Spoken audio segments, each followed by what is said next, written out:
Você acredita nas histórias do casal Warren? Será que eles realmente passaram por sufocos envolvendo demônios? Você pode até achar que todo esse cenário é mentira, mas tem um elemento no meio de tudo que é temido há séculos. Lembra do filme Invocação do Mal 2 e A Freira? Nós somos apresentados a uma entidade que, em forma de freira, que quer trazer o mal ao mundo. Valak, o presidente e governador de 38 legiões de espíritos. Vamos recapitular rapidinho o que acontece. Enquanto o primeiro filme mostra os investigadores paranormais resolvendo o mistério na casa da família Perron, Invocação do Mal 2 mostra Valak pela primeira vez. Só que esse demônio volta a aparecer com grande destaque apenas no filme A Freira. E é aqui que a coisa começa a engrossar. Valak não é uma invenção exclusiva da franquia. Não. A existência dessa criatura teve grande destaque no século XVII para frente. Mas ela pode ser muito mais antiga do que isso. A entidade já deu as caras em vários grimórios da Idade Média, que basicamente são livros com listas de anjos, demônios, rituais, encantamentos e até mesmo feitiços. Todos com orientações sobre como preparar os rituais e conjurar entidades que vivem além do nosso mundo. Ao invés de ser descrito como uma freira, a forma original de Valak seria uma criança.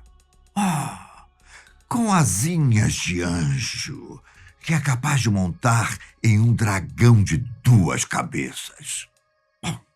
Não tão assustador quanto no filme, não é? A entidade consegue fornecer respostas sobre tesouros escondidos e ainda pode mostrar à pessoa que a invocou a localização de serpentes. Um dos livros mais famosos que Valak aparece se chama A Chave Menor de Salomão, em que o demônio é descrito como o 62º de uma lista de 72 entidades malignas.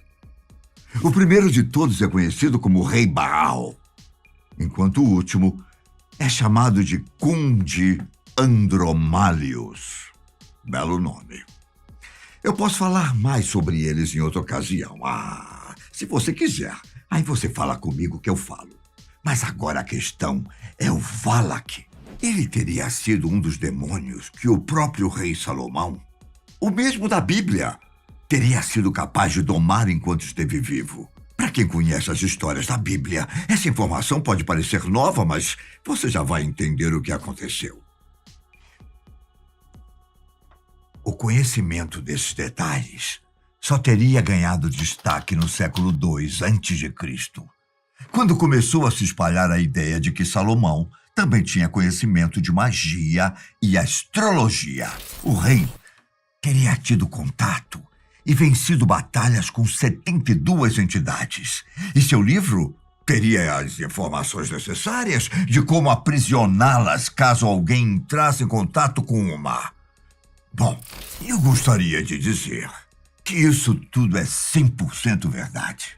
Mas, infelizmente, a real autoria do livro é motivo de debate entre os estudiosos.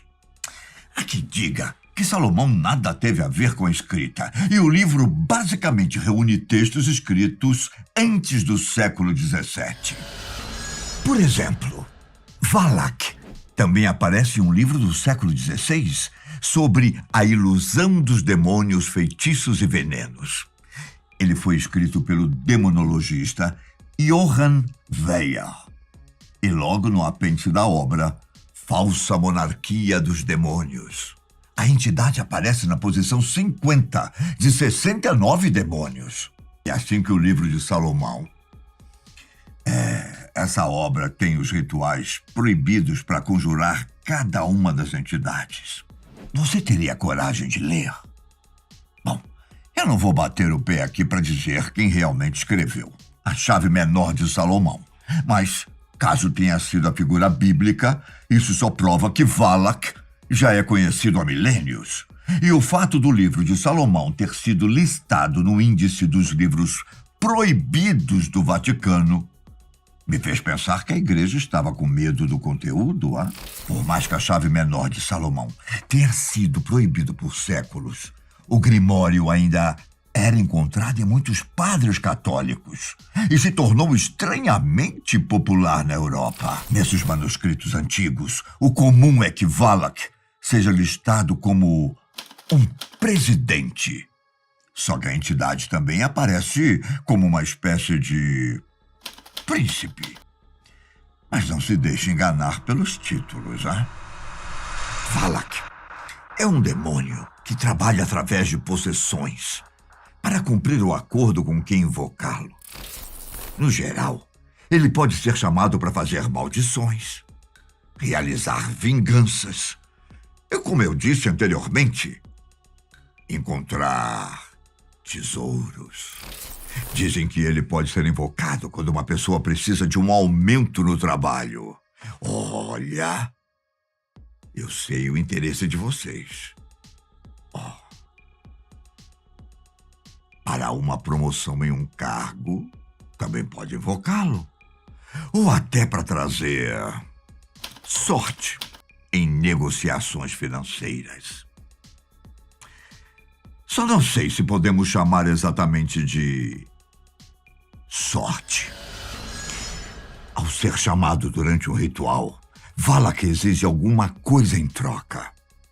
Só que o surpreendente é que ele não pede por sangue ou ofertas sexuais. Não. Ao que parece, o demônio prefere facas, alcaçuz, proclamações públicas em seu nome, moedas e até mesmo gin. Bom, pode até parecer fácil, hein? Mas quem avisa, amigo, é. Olha, eu tô avisando. Não se deixe cegar pelas possibilidades de um sucesso fácil. Tudo tem um preço nessa vida. Inclusive um acordo desse tipo. Aqueles que entendem mais do assunto dizem que é preciso ter uma mente forte, estável e segura de si, para não ser controlado por Valak. Na verdade, não só por ele, mas por todas as outras entidades malignas. Agora, se mesmo depois desse alerta você ainda quiser invocá-lo, não vá esperando uma criança e muito menos uma freira. Hein? Valak é um demônio masculino e não tem o costume de se manifestar em uma forma feminina. Dizem que quando ele aparece completamente, sua forma é parecida com a de um homem pálido, olhos escuros, cabelos pretos. Mas então, por que uma freira nos filmes? Eu me fiz a mesma pergunta. E a resposta vem direto da mente do diretor James Wan, dizendo que ele tinha uma ideia bem concreta de como seria todo o segundo filme. Mas uma dúvida continuava. Como seria o design do demônio? Foi então que o diretor decidiu se basear em uma visão que a própria Lorraine Warren contou durante a preparação. Ela teria dito que certa vez viu uma entidade espectral encapuzada, que estava em uma espécie de tornado. Pode até parecer confuso, mas, ao saber disso, a imagem perfeita começou a ser criada na mente do cineasta. Ele pensou em transformar a figura em uma freira para colocar a entidade em conflito com a fé católica dos Warren. Uma figura demoníaca que faria os personagens serem assombrados pela própria crença. E realmente, não só os personagens, mas todo o público. O que eu quero saber é se você teria coragem de aprender os rituais depois de tudo que eu disse a você. E não se esqueça de uma coisa, essas entidades podem ajudar em certas situações, mas a natureza maligna nunca deixará de existir.